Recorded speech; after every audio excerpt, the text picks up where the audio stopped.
Jeff Miller is the manager of Rocket Video, probably Hollywood's best video store, at least in my not so humble opinion, on La Brea and Melrose. He is also a film historian and an author, and an all-around expert on certain aspects of film, or at least that's what he'll tell you at the bar.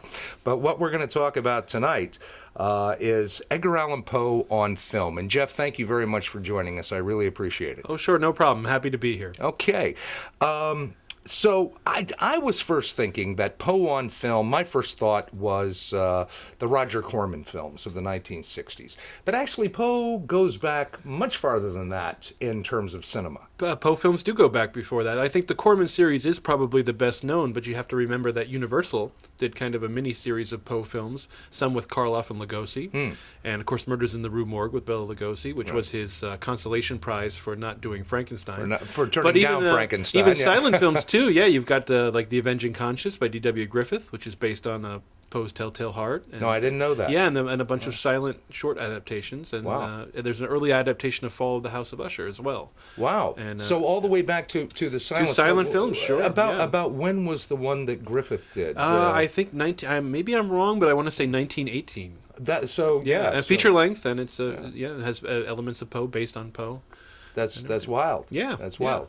Yeah. Now most of these though, they don't really have a great deal to do, at least the early ones, with Poe's actual material. Right. Well, I always thought it's always been said that Poe is very hard to adapt to film, and it's true because a lot of his stories deal with things going on inside people's heads, or the maniac's mind, or just a setting or a feeling. Like Pit and the Pendulum is it's going to be very hard to get a feature film out of that story. Yeah. Often Poe's stories work better on radio. I remember hearing a really good adaptation of Pit and the Pendulum with Henry Hull.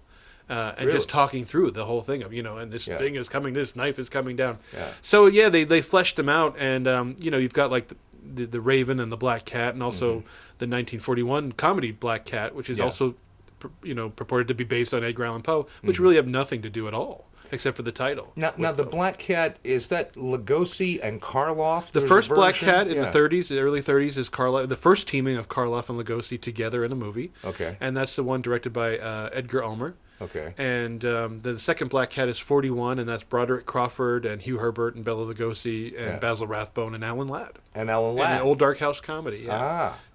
Now the one that the Karloff and the Lugosi Black Cat, is there any resemblance whatsoever to Poe's story? No, but the feel of the film, the atmosphere of the film is very much Poe. It's also based, there's a satanic cult. It's based on Aleister Crowley, and based on the World War, stories of World War I. And I think some of the deco and the atmosphere kind of makes you feel it's reminiscent of Poe. But the actual story, there's nothing on the Black Cat except that Lugosi happens to have a fear of cats in general, and there's a black cat that runs around scaring him. Yeah.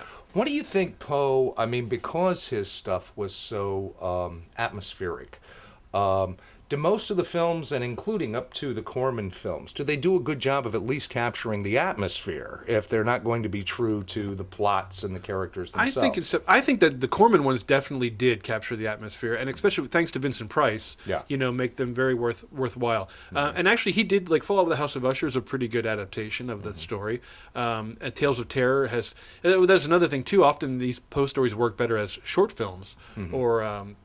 as in Tales of Terror, where you've got, 3 short stories making up one film. Right. They seem to work better in that context. I think that the Corman series definitely captures the atmosphere of Poe. Some of the Universal stuff does, some of it not too much.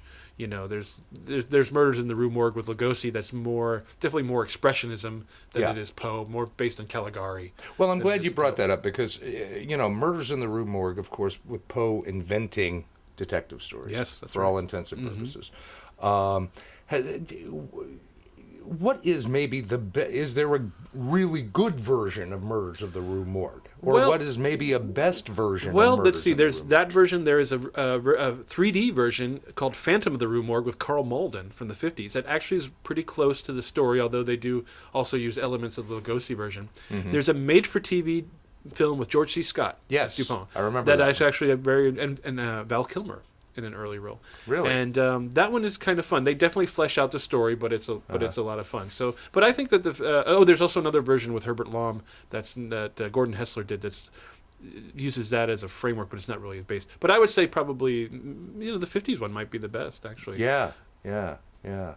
Okay. All right. Jeff, thank you so much. Really appreciate it for all the knowledge and insight into Edgar Allan Poe on film. Well, happy to be here, but of course, I will do your show nevermore. I knew he'd have to sneak that one in. Well, folks, if you're in Los Angeles and you want to find the best video rental store, and it's because Mr. Miller here is the manager and such an expert on film, as you just heard, stop by Rocket Video. It's on La Brea at Melrose, right across from world-famous or notorious Pink's Hot Dogs.